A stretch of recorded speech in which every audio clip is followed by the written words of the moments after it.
All right, good morning. We're on day 5 officially from the from out here in Blanco. We're about an hour and a half away from home, from Austin, and we towed this out to some land out here, and we've got an expert welder out here with us, helping us today. The maestro himself, Jeremy's dad. So we're heating up the metal right now, and we've got a ton of work that we're going to be doing here today. As you can see, I'm going to get out of the way here. Are you flammable? Right now I am. Saw that I've got a brand, yeah. All the hair product you got on. I just shaved actually. Yeah, so he's taking the tacks off there. Just torching the old tack weld. So we're gonna be drilling out the pop rivets, taking the entire top off, taking the front end off as well. This bulkhead, removing all this. You can see our new wheels. We got those on yesterday, a few days ago. We already got a dent in one. How'd that happen? Oh my gosh, I just noticed that, yeah. We're discovering stuff, yeah, that's wild. Yeah, how do we have a dent already? It looks like, I mean, it didn't look like it would have been all scratched up if it got like dragged along or something. All right. All right. I mean, so my dad it's not a learning tip. I got you. So it's a real fine cutting tip. Okay. Real small, makes a real small kerf when you cut with it. Mm-hmm. You can't get too close. What's the risk? I understand you can burn the tip, but well, yeah, you foul it. Mm-hmm. So if you pop any metal into the tip, it's toast. Okay. And, well, you got to clean it and file it and go through a cleaning process. Okay. But you can put a garbage tip in and let for washing. But this is for beginners, amateurs. Yeah, people, dumbasses. Well, I don't let anybody use this tip. Well, obviously, don't even let your blood use it. Don't even let your son use it. Nope. Can you cut this? Just take it off. Yep. It needs to be gone. Where you going? I'm tired of that little razor blade. It's like a little blade sticking out right there. I wanted to cut it, but This whole thing? I've got a lot of tips. I've got. This is a jagged thing. It's gonna. We're just gonna have What? the sheet metal over it. I mean, I've seen people take a torch and cut something and use the end of it for a hammer. Oh boy. It's like, that's my favorite tip. So, see how those cones shoot out from the tip? Yep. You want them nice and sharp. And then when you hit the oxygen in high pressure, you want one straight line. You don't want shooting the one side to the other.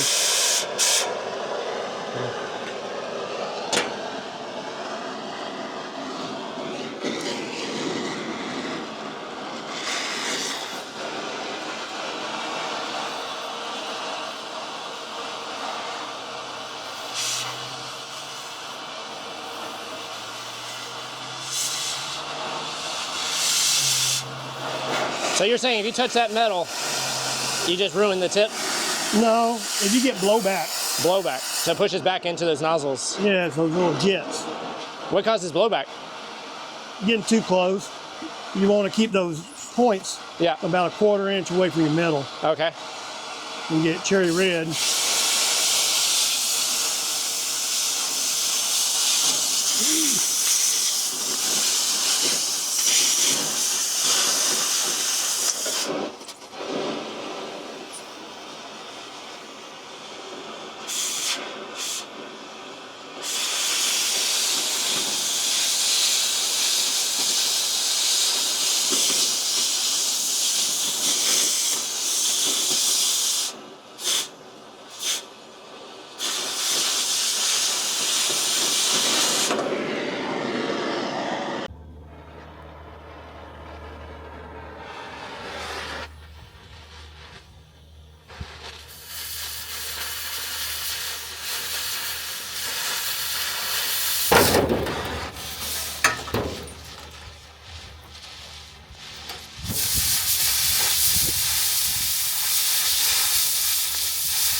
Kind of feels like cheating.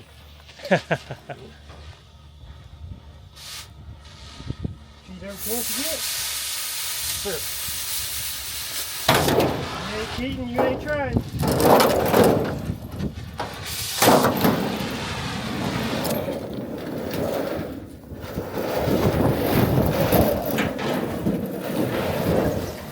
A little bit faster than grinding. A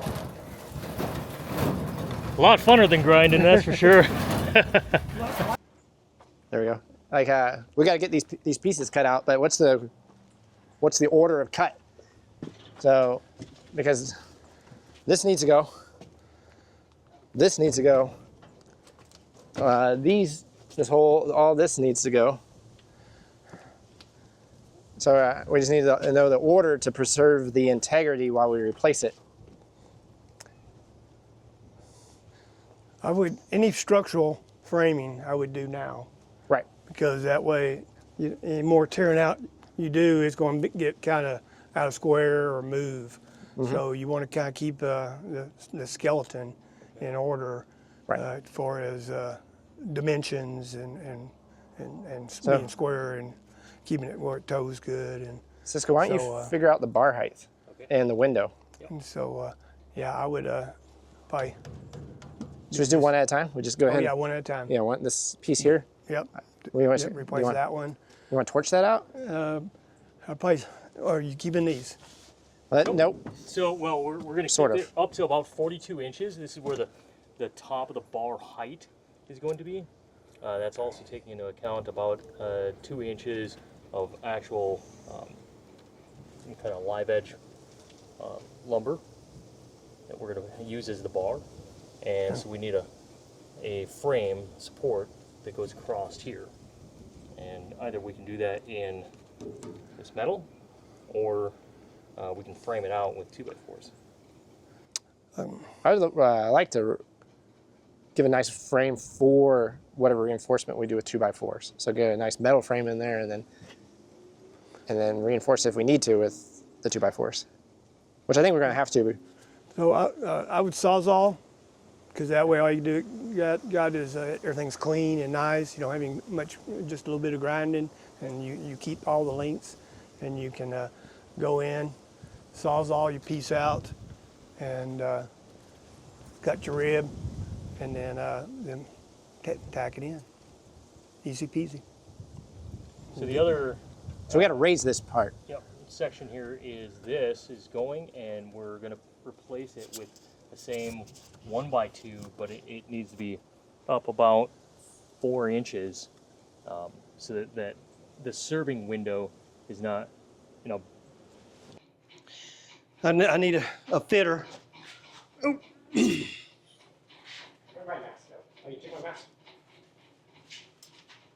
I didn't take it. We have the same mask. There, I got you. So I need. What's that? I need someone to do that for me. hold that. All right, let me do that. So what we're trying to do here is keep everything flush, Cool. and then also keep a gap, because that way it allows you to twist and turn. You butt it all the way to the metal, well then you're metal bound and you can't move it. So that's what that spacer is there for. So you just kind of keep it level, straight. Are we on? We in business?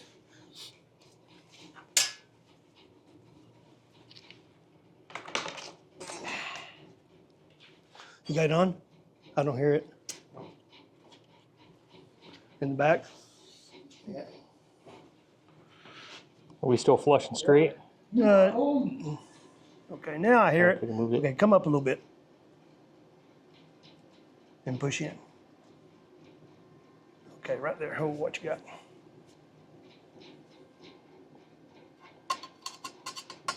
So that rod's going to fire up here. Mm-hmm. So what kind of welding is this? Stick welding. Okay. MIG or TIG? No, stick. Okay.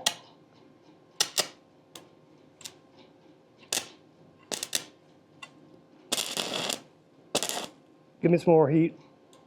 More power? Yeah.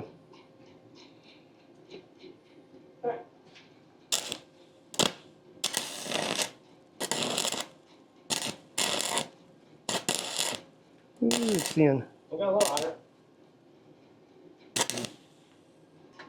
And what I'm gonna have to do, okay, see how when it all hits a square, Yep. that means it's straight. Okay. So I'm gonna have to come down here and tack it up on the bottom down here to hold our level. Okay, now Okay, hold that end. okay, let's see what we got here. Okay, still straight there. Oh, we stayed, so we're pretty good. Nope. Okay. Well, if it's touching on this side and it's flush, Yeah, okay, see, they're right there. Okay. Okay, so I just need you to kind of hold right here, push in right here. on here. Yeah, and keep this sucked in. Let's see if I can get a tap down here.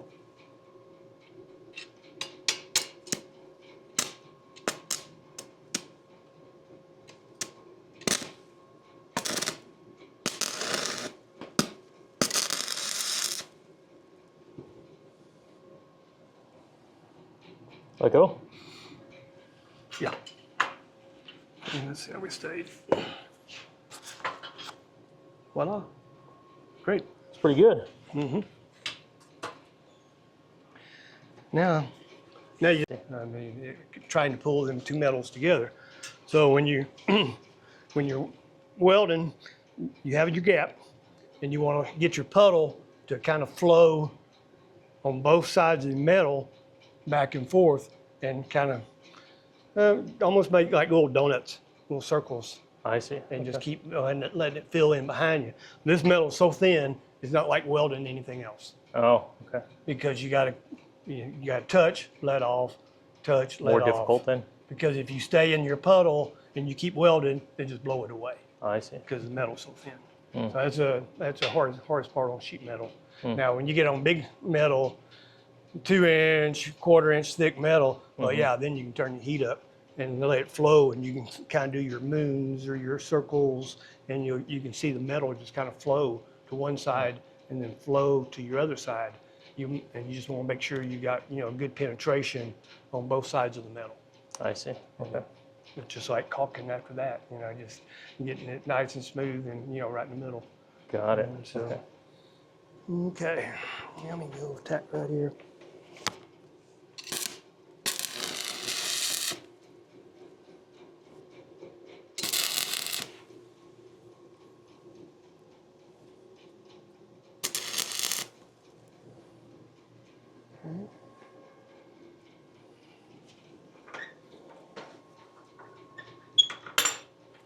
Would MIG not be better for such thing?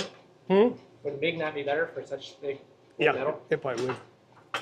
You just prefer stick.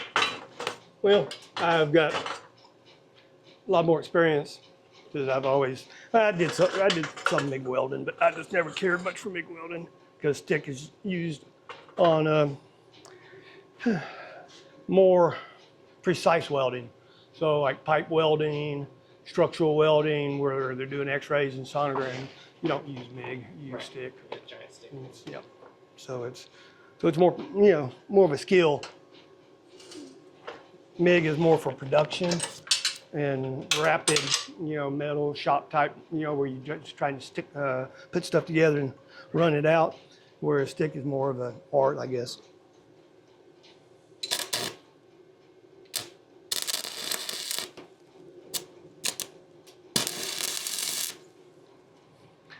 And when you're stick welding, especially in a shop, you don't get a break. At least when you're MIG welding. Right. Because That constant wire. you got that constant feed of the wire. Yeah. At least when you get, stick welding, when your rod runs out, well, at least you got to lift your hood, get it some fresh air, and then just kind of start back up. Right. And so, all right, let's see if I can see how fast I can go.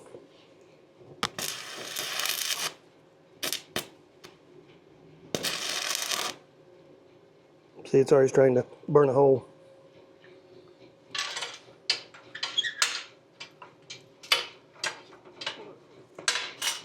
See how big a hole if I burn it, all I do is touch it. It's ready to go for the MIG as well. I mean, I can run it big.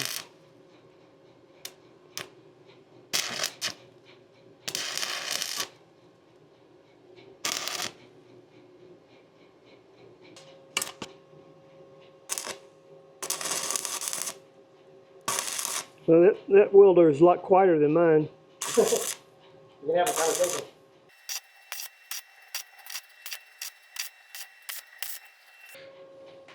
So yeah, on thin metal, you just strike it, draw your puddle, let it fill in, let it cool, then go back and do it again.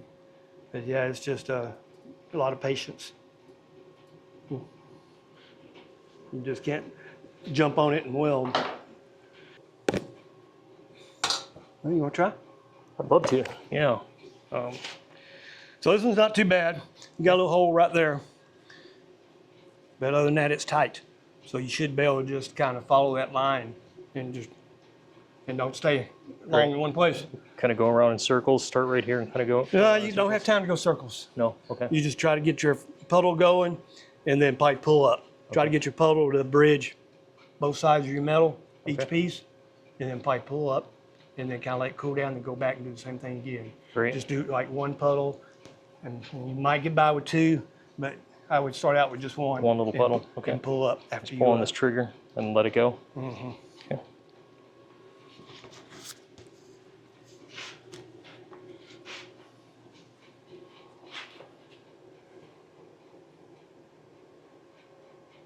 Oh, we need to explain. So there's no trigger. Oh. It's when you tap the metal, the current. Okay. You need to explain the mechanics, yeah. The reason why I bend the rod is because I can keep my hands up near my chest. Okay. When you're out of way, you're not as steady. You know, it's like anything, the closer you are to your body, the more control you have. So that's why I kind of bend the rod where I can keep my hands in here and I can control my touching. You know, because you just barely want to touch.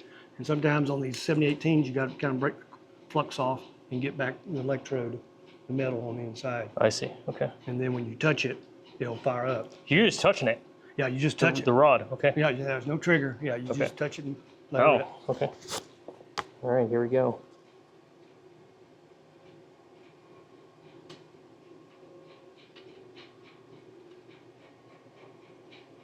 Anytime now. Hang on, your ground may not be good. Remove the ground, I think. Yeah, it's all rusty old metal, so. Okay. There you There go. we go. Oh.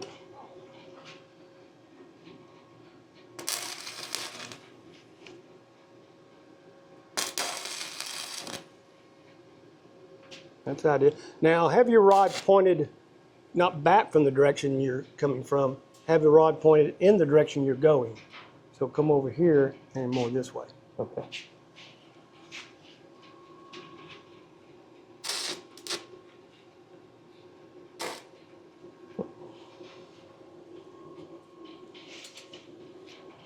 Go ahead and let go. Pull it off your stinger. Pull the trigger. Let's let it go. Yeah, just open it. Yeah, you let it cool. This side. Snip it. Oh. Snip it off. It should be cool by now. Yeah.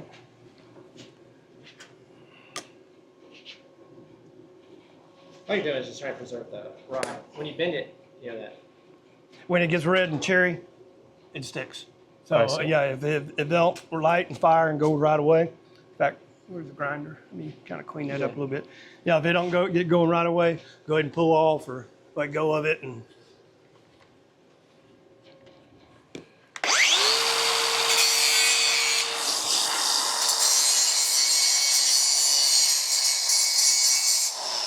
That's a good bead there though. And now you're ready to go. All you gotta do is follow the crack. So when I put it on, the rod in, do I just hold it and put the rod in? It's not gonna be too hot right away. So yeah, once you come off of it, it's nothing to it. But yeah, put your hands, like I said, up close to you, and that way when you touch it, you can kind of pull back up after it lights. Oh yes, sir. You can't keep it down there because it'll stick. But yeah, just touch it, pull back up a hair, and then try to draw your circles. Great. But it's tight, so you might be able to finish off that whole weld.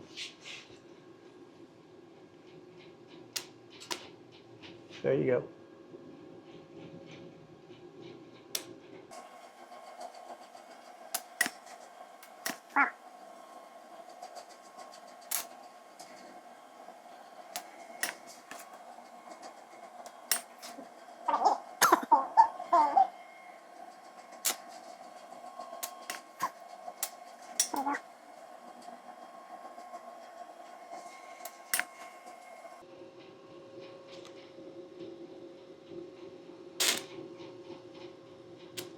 So when you get that big strike, Yeah. don't jerk back so much. Okay. Just slowly pull like centimeter, like just a teeny amount back.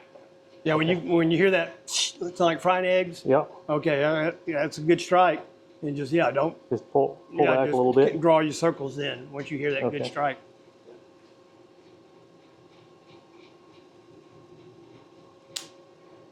It's sticking a lot.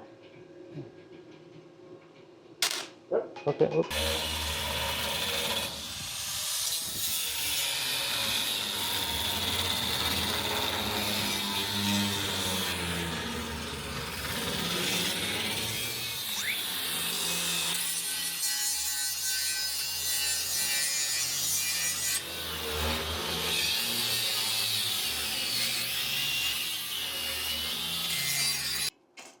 All right, we just did a 4-inch riser on the roof.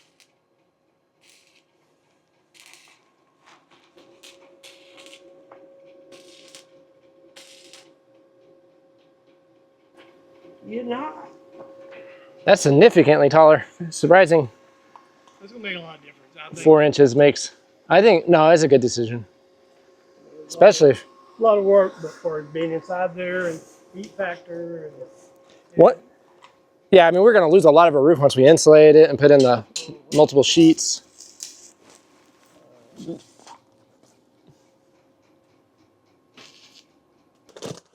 All right, we're wrapping up day 5. Who's tired? It was a good day. Really good day. Yeah, we putting the tools away, putting all the, just cleaning up for the day. And as you can see, the entire trailer has been transformed. Not only have we, Transform. well, I mean, did it look like this? She's been hacked up.